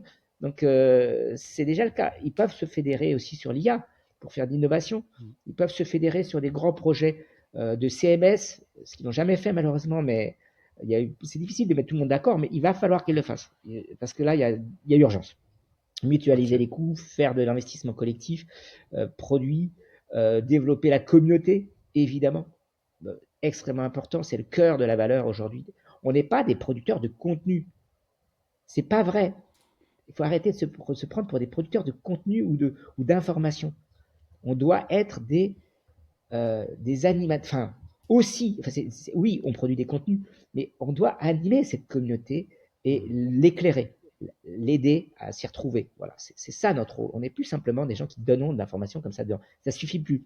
D'accord. Donc, il faut franchir un cap dans nos métiers qui est de se dire, bah, voilà, on va vous expliquer les choses, on va vous prendre par la main, on va vous interroger, on va vous écouter, et on va mettre en valeur les choses qui ont du sens. par rapport à notre ligne éditoriale, par rapport à vous, du sens, de l'intérêt, du service. C'est pas juste donner de l'information, c'est fini ça. L'information, quelle qu'elle soit, hein. Toujours dire la qualité de l'information. Mais oui, ok, vous pouvez produire des reportages de très grande valeur. Si vous n'avez pas tout le reste, ça ne suffira pas. Voilà. Donc pour moi, c'est s'organiser là-dessus, réfléchir donc à son produit, réfléchir à son service, connaître son lecteur, beaucoup, beaucoup plus qu'on ne le fait. Et ça, c'est la première chose, bien sûr, parce que c'est le préalable à la construction de tout le reste. Et puis, sur le trafic, aller chercher bien sûr du trafic à soi. Donc les newsletters, évidemment, travailler ces espaces. Si on est présent sur les réseaux, maximiser les sorties vers son propre espace. Donc, je continue de dire oui, bah, sur Instagram, il n'y a pas de lien direct. Bah, pour en savoir plus, pour avoir tous les articles, cliquer sur le lien de la bio. Bien sûr, avec la réplication de dernier article dans une grille, comme le faisait très bien The Economist, par exemple, ou d'autres. Mais c'est être présent sur le réseau, c'est impossible de ne pas y être. Ça serait suicidaire de dire aux médias arrêtez les réseaux sociaux. Mais simplement de se dire comment vraiment maximiser son impact pour faire venir les gens chez soi, créer, si on donne des choses au réseau, comment on valorise, on donne pas tout déjà, et comment on valorise vraiment nos propres produits et notre marque, qu'elle soit identifiable, la plus identifiable possible. Ça passe aussi par du design. À chaque fois qu'il y a un contenu qui est produit sur les réseaux, qu'on sache qui l'a produit. Encore une fois, je cite The Economist qui a fait ça très très bien sur Instagram avec un visuel, ces infographies tout à fait typiques. On sait qui parle, on sait que ça vient d'eux. Rien que ça, c'est très important. Et puis, si on fait des contenus natifs, eh ben, on les valorise par des opérations SP auprès d'annonceurs. On gagne de l'argent avec ça. Voilà, il faut entrer dans une guérilla avec les réseaux sociaux où il faut tirer le maximum du bénéfice de leur présence qui est incontournable. Donc, ça nécessite des compétences différentes, des équipes différentes, commerciales. Les commerciaux doivent se mettre à ça avec du brand content, mais avec des designers qui doivent travailler aussi là-dessus, avec l'équipe des journalistes qui doivent, eux, travailler le produit, la marque avec l'UX design. C'est vraiment de l'organisation, une stratégie pour aller chercher du trafic, mais pas simplement du trafic en disant voilà, j'ai fait tant de millions de vues sur les réseaux, ça sert à rien. En fait, quand tu regardes, oui, on gagne un peu de sous, mais en fait, la part ne cesse de décroître, la part du volume du gâteau publicitaire. C'est un trompe-l'œil. On gagne de l'argent et on en gagne de plus en plus, mais les autres en gagnent tellement beaucoup plus, on perd des parts de marché. C'est toujours le problème de se comparer en valeur absolue et pas en valeur relative. Donc ça, c'est un travail à faire. Ouais. Non, je t'en prie. Voilà, c'est ça, il faut se défier. C'est ce qui s'est passé pendant 5 ans, 9 ans, même presque 10 ans. J'avais analysé le trafic des sites d'information entre 2009 et 2020, 2021 même, pour vraiment avoir les 10 ans, 2019, pardon. Et c'était, en gros, ils ont augmenté, les 10 principaux sites d'information ont augmenté de 4 fois leur trafic durant cette période. Ils ont perdu la moitié de la part publicitaire durant cette même période. La déperdition de valeur, elle est monstrueuse. Donc, on a tous l'impression de grossir, et c'est passe la même chose sur les réseaux sociaux. Ouais. Le nombre de vues augmente, le nombre d'engagements, c'est super. Et c'est ça qu'on vend à son patron. Eh, regarde, on est super bon sur les réseaux, regarde, ça augmente. Ouais, et d'année en année, on voit le rapport du SRI, des syndicats des régies Internet, qui nous dit, en fait, la presse recule en termes de part de marché sur la pub. Voilà. Justement, sur transition parfaite encore, sur l'aspect revenu, quelle est ta feuille de route pour le 2025? Tu as parlé de diversification, mais j'ai l'impression que quand même dans tes... encore une fois, tu donnes pas de conseils, il faut faire ça, etc. Mais j'ai l'impression quand même que dans ton discours, la publicité, c'est pas vraiment comment dire le bon canal pour les années à venir pour les médias, ou il y a encore de l'avenir sur la pub, mais peut-être elle prendra un nouvel angle, une nouvelle façon de l'utiliser. Non, je dis surtout que la publicité sur les réseaux sociaux, c'est un jeu qui est perdant. Bien sûr qu'il faut continuer de faire de la pub. On ne peut pas se contenter du modèle d'abonnement. Ça ne marchera pas. C'est pas possible. En réalité, il faut faire feu de tout bois. Mon discours, c'est surtout de se dire, il il fallait 2 ou 3 jambes, il en faut encore plus maintenant pour s'en sortir. Qu'est-ce qui s'est passé dans l'histoire de la presse? C'est que tous les modèles, les briques de revenus ont été préemptées et prises par d'autres acteurs. Ça a commencé par les petites annonces. On se rappelle que d'abord, la presse était contente parce qu'ils ont fait des gratuits, les Spire Communication, etc. Ils ont fait des gratuits qui étaient super rentables, qui étaient les machines, la vache à lait de West France, et des groupes de presse, des gratuits de petites annonces en local et en national. On a eu 20 minutes qui a fonctionné là-dessus, etc. Bon, on a eu Métro et compagnie, et sur la publicité du gratuit. Et puis sont arrivés les numériques, quoi, le numérique. Et Mhm. bah, tout ce modèle publicitaire qui gagnait avec des revenus et des coûts élevés en publication, bah, c'est devenu gratuit. Quand on est tombé Mhm. sur une logique voilà, les utilisateurs, Le Bon Coin, bah, c'est marrant parce que j'ai discuté avec le directeur marketing du Bon Coin il y a longtemps. Il m'expliquait, je lui dis, mais c'est génial d'avoir pensé à disrupter le marché avec du gratuit. C'est génial. Et il me dit, c'est gentil, mais en fait, non, on n'avait pas pensé ça comme ça à la base. À la base, on pensait faire une offre gratuite pour faire venir des utilisateurs et puis ensuite le passer en payant, évidemment, comme tout le monde. Mhm. À l'époque, c'était eBay le modèle dominant et eBay, il fallait payer pour, pas très cher, mais pour publier ses annonces. Mais en fait, on était tellement débordé par le volume d'audience qu'on s'est dit que ça serait complètement idiot. On gagne plus d'argent sur le volume d'audience que sur le fait de faire payer les annonceurs. Donc, on va rester sur ce modèle-là. Et puis, petit à petit, ils ont été malins. Ils ont rajouté Mhm. de l'upgrading, c'est-à-dire qu'on pouvait, la première annonce était gratuite, mais la deuxième était payante. Et puis, pour être présent, gagner en visibilité, enfin, ils ont ajouté des briques payantes, mais c'était super malin. Et tout ça pour dire que bah, le modèle a été disrupté, le modèle économique des médias et de la presse a été disrupté parce que tous les trucs ont été préemptés. Les petites annonces, la Mhm. publicité, euh, tout ça a été piqué par les autres. Les services aussi ont été piqués. Tout ce qui était exclusif, la météo, les informations, tout ça a été piqué par les uns les autres. Donc, non seulement le modèle d'affaires s'écroule, mais en plus, l'exclusivité des informations est maintenant n'est plus assurée. Donc ça fait une motivation en moins d'acheter et un business model qui s'effondre, enfin qui est en grande partie grignoté. C'est compliqué. Donc aujourd'hui, les médias n'ont pas le choix que de diversifier encore plus qu'avant leur modèle de revenus sur la publicité, bien sûr, la publicité vidéo qui a des CPM élevés encore, sur lesquels il faut capitaliser, mais si possible en régie interne avec sa propre régie, avec de la qualification, la data, évidemment, qualifier au maximum ses utilisateurs pour pouvoir vendre derrière des annonceurs des opérations qui sont plus rémunératrices, plus chères, dans un environnement, soigner l'environnement. Donc ça veut dire arrêter de faire des trucs pourris aussi pour soigner cet environnement. C'est des arbitrages à faire. Mhm. On gagne 40 000 balles par an sur un taboula et en même temps, bah, peut-être ça fait fuir quelques annonceurs. Et je ne Mhm. dis pas qu'il faut arrêter de taboula du jour au lendemain, mais se poser la question de qu'est-ce qu'on vend, à qui, combien, travailler vraiment sa valeur publicitaire aussi pour les annonceurs. C'est une réflexion en soi énorme à se poser sur voilà, quel est notre plan d'investissement de revenus sur 5 ans par rapport à tout ça. Ouais, c'est vrai que taboula, ça nous fait du revenu facile. Encore une fois, hein, mais qu'est-ce qu'on perd en faisant ça? Bah, on perd aussi Mhm. des annonceurs qui se disent bah ouais, très bien, la page d'accueil aujourd'hui c'est un arbre de Noël Ouais. et je vois pas pourquoi je paierais du CPM à 30 euros ou 15 euros sur une. C'est pas ciblé, c'est pas affinitaire. J'ai beaucoup plus finalement de résultats et d'efficacité avec une campagne Facebook ou Google. Moi, je peux mesurer mes impressions. Je peux mesurer avec des grosses guillemets. En tout cas, j'ai l'illusion que je peux le mesurer, etc. Donc, vraiment travailler sur la publicité en interne, son environnement, son ciblage, sa qualification, ça c'est sûr. Et puis diversifier bien sûr sur les revenus de l'événementiel autour de sa communauté. Parce que créer une communauté, c'est créer derrière un usage des événements qu'on peut valoriser en B2B d'abord et puis en B2C, Mhm. pourquoi pas, à des échelles régionales ou locales.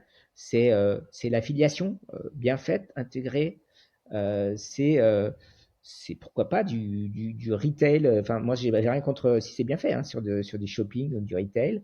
C'est de l'abonnement, bien sûr, à la marge, puisque sur du ciblage, sur des gens ciblés, sur des gens qui sont déjà comment dirais-je, en affinité avec sa propre marque, oui, il faut aller les chercher, leur faire des offres, les suivre, les fidéliser. De l'édition, pourquoi pas, de l'édition et des diversifications qui existent déjà, c'est-à-dire, pourquoi pas, les agences de com, etc., Ouais. qui apportent quand même une brique de modèle d'affaires à certains groupes de Mhm. presse. Voilà, donc c'est continuer ce que font déjà les régionaux, en fait. Hein. Le Télégramme, l'Ouest France sont déjà des champions. Ouest, le Figaro, c'est très très fort aussi. Et surtout essayer de vraiment travailler son produit, sa valeur, et d'arrêter d'aller chercher l'argent facile, quoi. Ouais. Gros dilemme là. Gros dilemme pour les médias parce qu'effectivement, tu parlais du retail, de l'affiliation Mm, quand c'est bien fait. Moi, je suis également très respectueux de ce modèle quand c'est bien fait. Un mm, site comme les numériques, par exemple, exactement. il fait de l'affiliation, c'est son business model dès le début. Mm, Et ils le font, c'est un vrai service. Quand j'ai besoin mm, d'acheter de la tech, je vais chez les numériques. Euh, donc quand c'est bien fait, ça apporte énormément de valeur.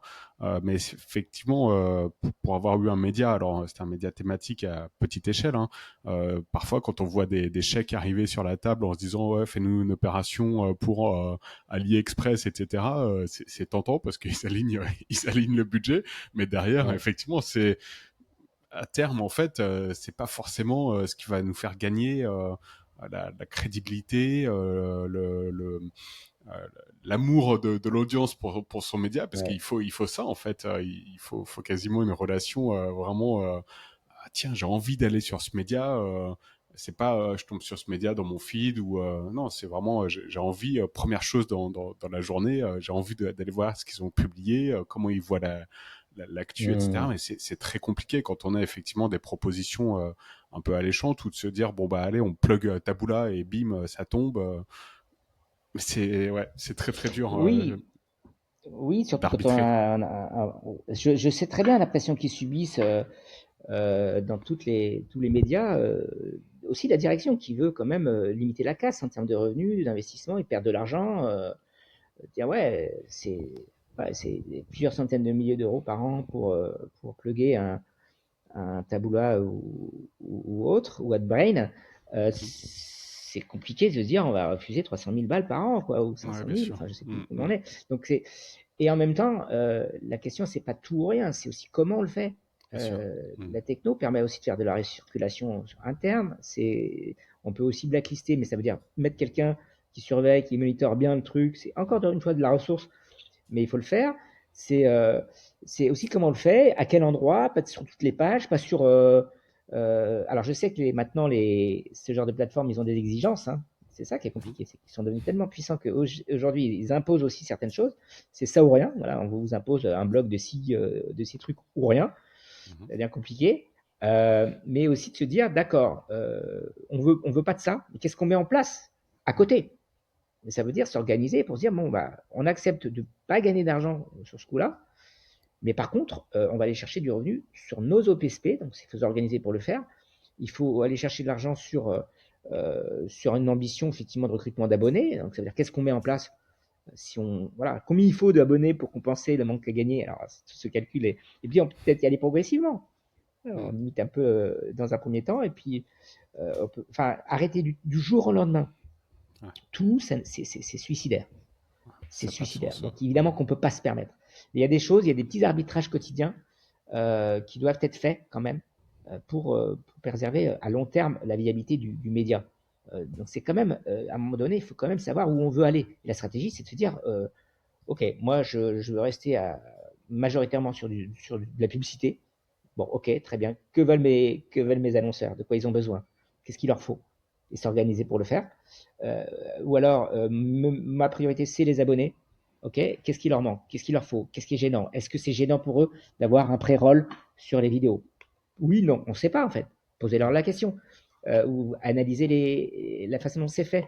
Peut-être qu'il y a des choses qui sont acceptables. Peut-être faut aussi leur demander, pourquoi pas, d'adhérer à votre petit média. Moi, ce qui m'a marqué, c'est aux États-Unis, les médias qui s'en sortent bien, c'est ceux qui diversifient et l'abonnement et l'adhésion. Ils Mm. proposent les deux, et parfois du e-shopping. Et sur les petits médias, ça passe très bien. Il n'y a aucun problème. Donc, c'est ça aussi, c'est être plus malin. Ne pas hésiter. J'avais fait une formation il y a longtemps, longtemps, quand j'étais en Arménie.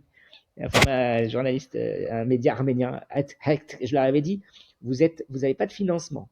vous tapez sur le gouvernement, sur tout le monde en permanence. Vous êtes le Mediapart, vraiment. Vous sortez une histoire par semaine.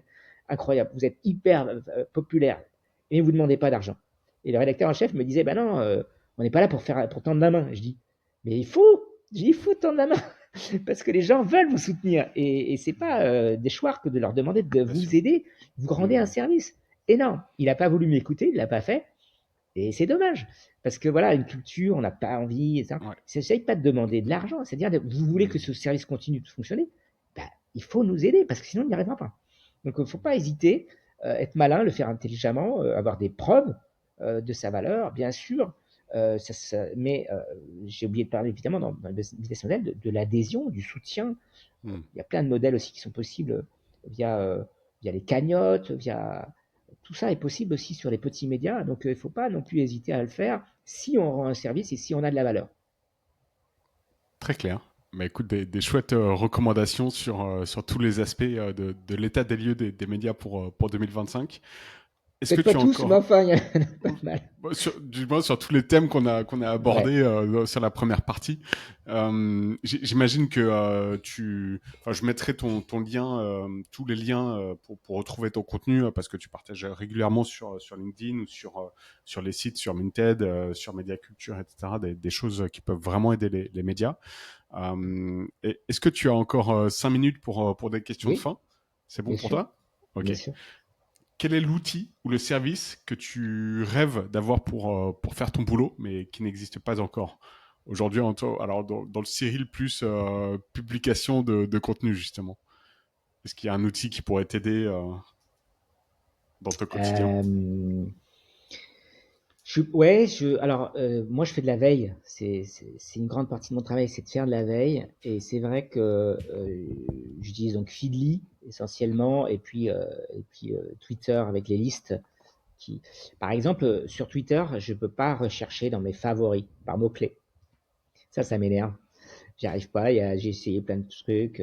Bon, ça, il arrive pas. Il repère pas. Autant j'ai arrivé à trouver dans des listes sur Google parce que par des fonctions avancées, mais là, bon, ça c'est compliqué. Donc ça me ferait gagner du temps. Sur Feedly, la recherche par mots-clés à l'intérieur de ces flux est pas assez c'est pas hyper performant. Ça marche beaucoup sur les titrages, mais c'est pas du full texte.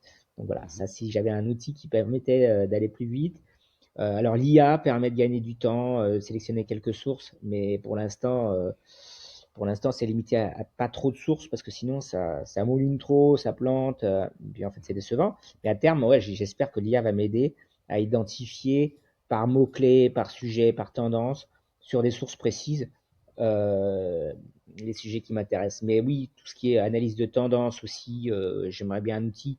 De discuter avec quelqu'un qui a bossé sur l'IA justement Mhm. sur, il y a longtemps, sur un outil qui permettait d'identifier ce qui monte pas, vraiment en temps réel. Et puis surtout sur les sujets fins, ce que j'évoquais tout à l'heure, hein, sentir les tendances. Ouais. C'est ça qui est très difficile de sentir. C'est-à-dire que oui, on sait qu'un sujet va exploser parce que bah, on en a parlé aux infos et que ça explose et que bon, bah, bien sûr, tout le monde s'intéresse à ce sujet-là. Ok, très bien. Par contre, sentir que bah, il y a un sujet qui apparaît, c'est, je sais pas moi, les gens investissent sur un sujet B2B, les gens investissent vachement dans les forêts en ce moment, dans le bois. C'est un pote qui m'avait dit ça un jour d'un site d'économie. Il m'a dit, c'est dingue, les gens en ce moment, ils achètent des forêts, des bois, ils investissent là-dedans. C'est le gros truc qui les fait kiffer en ce moment. Pourquoi? Eh ben ça m'intéresse. Pourquoi? Est-ce que c'est parce que c'est Mhm. rentable?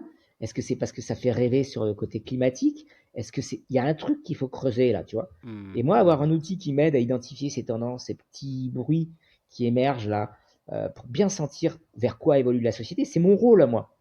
Ouais. J'essaye de faire ça, d'être le plus en phase avec la société telle qu'elle évolue, ses besoins, ses angoisses, pour être le plus à même de répondre éditorialement à ce qu'elle attend.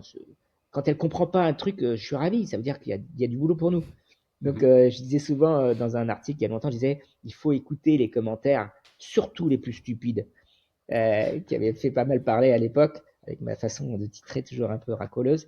Mais c'est ça, en fait, c'est il faut surtout écouter. C'est pour ça que les gens qui s'en vont de Twitter aujourd'hui, je dis bon, ok, très bien, vous n'allez pas changer de business model de Musk, vous inquiétez pas, il perd déjà énormément d'argent là-dessus. Mais en tout cas, je comprends qu'on le fasse et je comprends que les médias le fassent parce que Mhm. c'est quand même une forme de crédibilisation d'un type plus que problématique. Mais en tant que journaliste, je trouve ça compliqué de se barrer Oui, de Twitter. Pour moi, bien c'est un sûr. outil de travail essentiel et il n'y a pas Ouais, ouais. d'équivalent. Donc, que les médias s'en aillent et que les institutions, très bien. Mais les journalistes, il faut y rester. Hmm. Il faut rester, en tout cas, regarder, observer. Moi, je Voilà, c'est publie ça. plus rien. On peut quitter dans le sens où on va pas participer à la machine, mais Exactement. rester dessus pour voir ce qui s'y passe, c'est essentiel. Exactement. Exactement. Ok, Moi, je pense que très c'est bien. ça qu'il faut continuer de faire. Donc voilà, c'est un outil qui permettrait de faire ça, ça D'accord. serait top, mais je rêve peut-être. Peut-être que si cet outil est utilisé, ma valeur serait moindre et du coup, j'aurais du mal à me Mm. vendre, etc. Donc peut-être que c'est ça aussi. Mhm. Et l'outil avec lequel tu discutais, qui existait, la personne qui avait créé cet outil, c'était, tu peux dire le nom de cet outil et la Ah, je raison me pour rappelle laquelle plus, je ça. crois qu'il a même pas développé complètement. D'accord.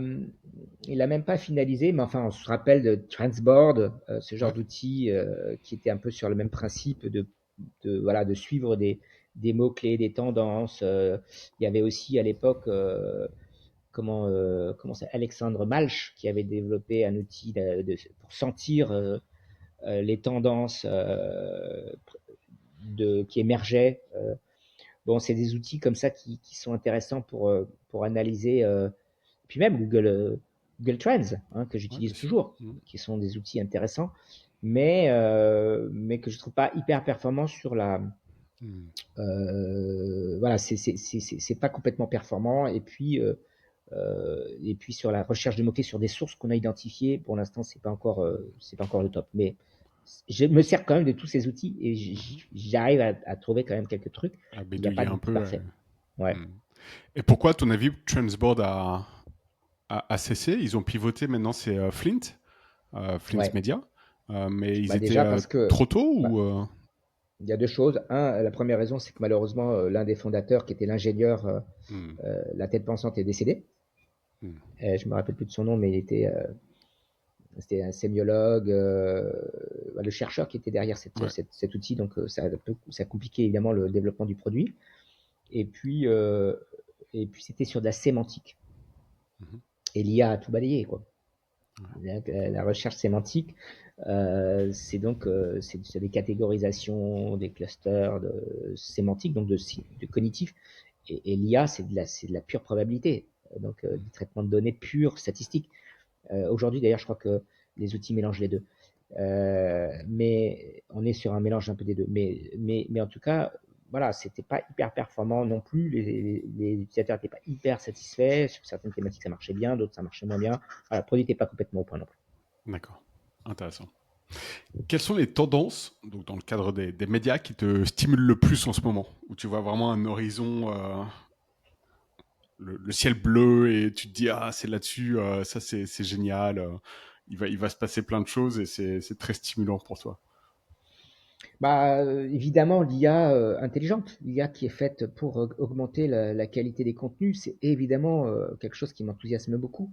Mhm. Euh, la BBC qui invente des formats semi-automatisés, graphiques, hein, d'infographie, euh, tout ce qui est autour de la recherche de données, de traitement de données, pour creuser l'info.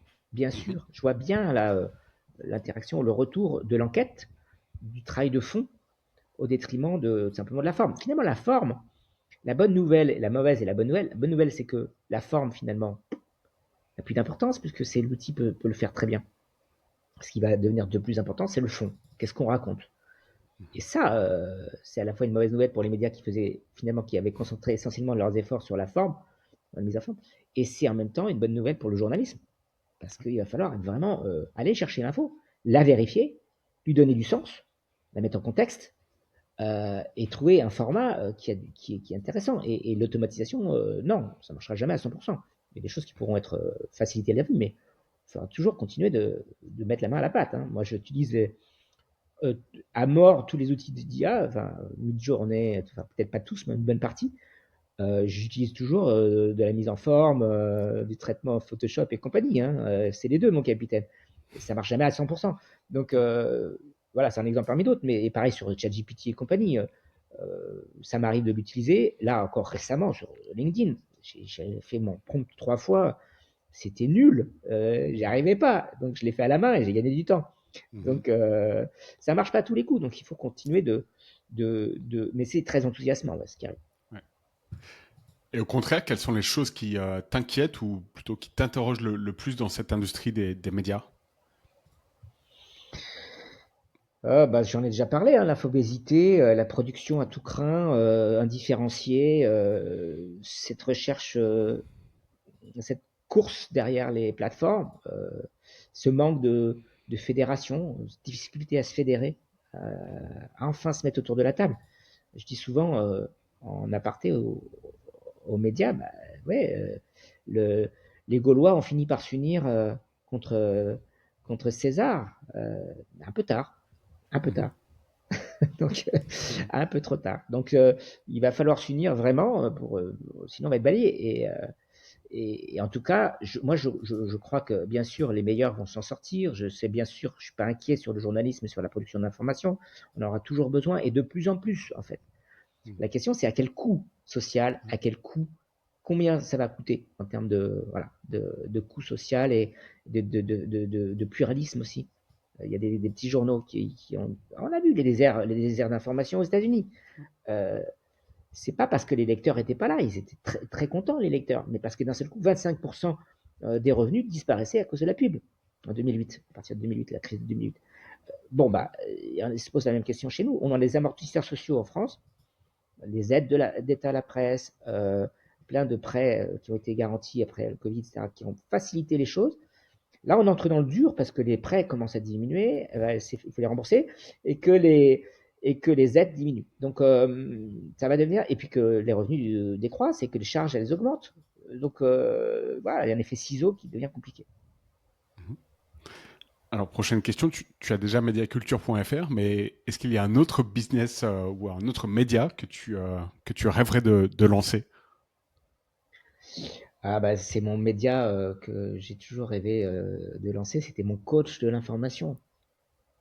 Le coach de l'information avec l'IA. Donc, comment on va répondre aux gens sur leur application mobile en temps réel sur des formats différents qui correspondront à leurs Mhm. besoins à l'instant T. Ça, c'est le média que j'avais imaginé il y a longtemps, avant que l'IA ne soit vraiment popularisée, bien avant, et que j'imaginais avec des systèmes de requêtes sur base de données, etc. Donc, injouable. Aujourd'hui, l'IA permet de faire ça beaucoup mieux.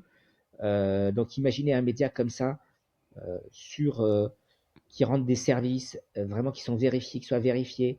Vraiment un coach d'actu, on va t'aider à comprendre, mais toujours avec un respect sur le fond, c'est-à-dire Mhm. et qui disent, écoute là, je suis désolé, je peux pas dire les choses telles Mhm. que tu me les. En fait, j'en sais rien. Ou pour Mhm. l'instant, on n'est pas vraiment sûr.